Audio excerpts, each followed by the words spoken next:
আজকে সারাটা দিন আমার মনটা খারাপ। একেবারে সকাল থেকে বিকাল পর্যন্ত। আর আমি সন্ধ্যাবেলায় অপেক্ষা করতেছিলাম যে আমার হাসব্যান্ড কখন আসবে আর আমাকে একটু বাইরে নেওয়া যাবে। মানে সারাদিন হচ্ছে গিয়া এই টেনশন সেই টেনশন, মানে সংসারে কাজ কইরা বাচ্চা পাইলা আমি এক্কেবারে হতাশ চিন্তা টেনশনে। তো বেচারা অফিস থেকে আইসা আমাকে নিয়ে একটু বের হইলো। আমার মনটা অনেক খুশি হয়ে গেল। আমি তো খুশি। তো ফার্স্টে ভাবলাম যে কই যামু? আগে হচ্ছে ঘরে টুকিটাকি একটু বাজার ছিল, এগুলো শেষ করে তারপরে হচ্ছে আমরা এখানে ফুচকা খাইতে আসি। ফুচকা না, এখানে শাহি চটপটিই খাই। ওইটা বেশি মজা ছিল। ফুচকার থেকে শাহি চটপটিটা বেশি মজা। ওটা কান্দির পাড়েই। আমি এটার একটা ভিডিও দেখছিলাম যে এখানে শাহি চটপটি অনেক মজা হয়। আগে তো রাস্তায় বিক্রি করতো, এখন ওরা হচ্ছে রেস্টুরেন্ট দিছে।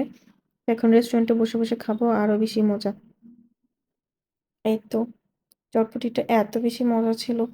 শাহি চটপটি তো তো সবকিছু শাহি জিনিস ব্যাপারটা আছে। বেশি মজা লাগছে এটাতে। ও যে পেঁয়াজের বেরেস্তাটা দিছে এটাতে আরো বেশি ভালো লাগছে। আবার আস্তা ডিম একটা দিছে। আমার জামাইও তেঁতুলের টক খাইতে অনেক পছন্দ করে, তো লাস্টের গুলো হেরেই খাওয়াইলাম যে তেঁতুলের টকটা খাইয়া শেষ করো। আমি তার পানি খাই না রেস্টুরেন্টে, এমনকি কোকও খাই নাই যে হ্যাঁ আমার মুখে চটপটির স্বাদটা লেগে থাকুক। এরপর আর কি আমরা বের হয়ে যাচ্ছি, বাসায় চলে যাব। আর যাওয়ার সময় চিন্তা করতেছিলাম যে এখানে আরেকবার আসলে আমার বাচ্চাকে নিয়ে আসবো। ও তো এখানের এই ইন্টেরিয়র ডিজাইনগুলো দেখে খুশি হয়ে যাবে। এখানে একটা চিল না জানি বাজ পাখি আছে, এগুলো দেখে খুশি হয়ে যাবে। ওঠার সময় ভিডিও করি নাই, কিন্তু নামার সময় ভিডিও করতেছিলাম। সুন্দর, রেস্টুরেন্টটা সুন্দর।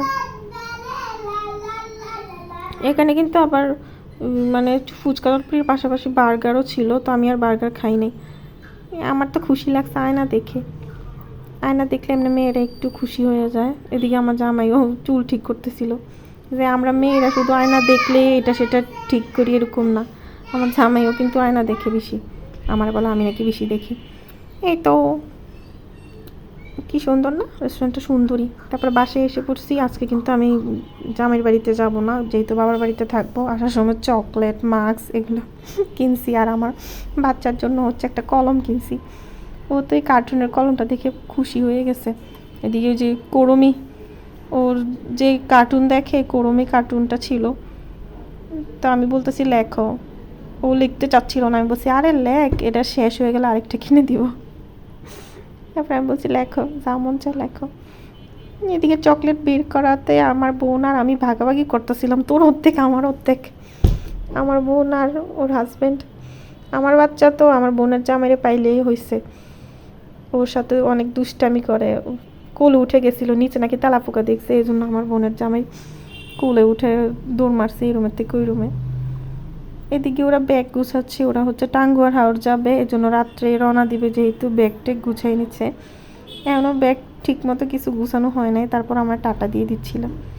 আমার মেয়ে তো মানে বেরু করতে যাবে, এই জন্য রেডি, ব্যাগ কাঁধে নিয়ে দেখেন রুমে রুমে হাঁটতেছে। তারপর আমি ওকে ভাইল দিচ্ছিলাম যে হ্যাঁ তোমাকেও নিয়ে যাবো টাঙ্গুয়ার হাওরে।